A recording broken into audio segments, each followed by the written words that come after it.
के। तुम किसी मोहम्मद यार का जिक्र कर रही थी ना? और यही सिलसिला अगर चलता रहा, जिस घर की बातें और उसके राज उसकी दीवारों से बाहर जाने लगे ना, मददगार है वो हमारा, तो वो महफूज नहीं रहता। कौन है वो और तुम्हारा क्या ताल्लुक है उससे? तो बहुत जल्द खानों की नस्लें खत्म। आज मैं अपनी मोहब्बत को यहीं दफन करता हूँ। आपको कभी मामा बाबा के एक्सीडेंट पे शक नहीं हुआ?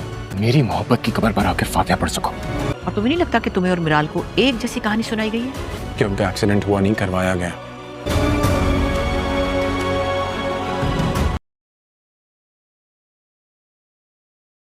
में सबसे पहले दादी की वो बात हर किसी को सोचने पर मजबूर कर देती है। जब अली खान उससे पूछता है कि क्या वाकई उनके वालिदैन का एक्सीडेंट एक साजिश है, दादी का जवाब साफ जाहिर करता है कि कहानी में अभी बहुत से राज सामने आना बाकी हैं। इसी दौरान एक और बड़ा सवाल खड़ा हो जाता है, आखिर मोहम्मद यार कौन है और नूर का उससे क्या तल्लुक है?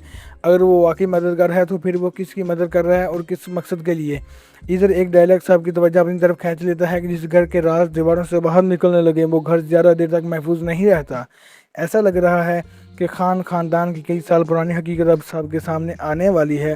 दूसरी तरफ अली खान अपनी मोहब्बत को हमेशा के लिए दफनाने का ऐलान करता है। क्या वाकई वो मिराल से हमेशा के लिए दूर हो जाएगा या फिर किस्मत दोनों को दोबारा मिला देगी?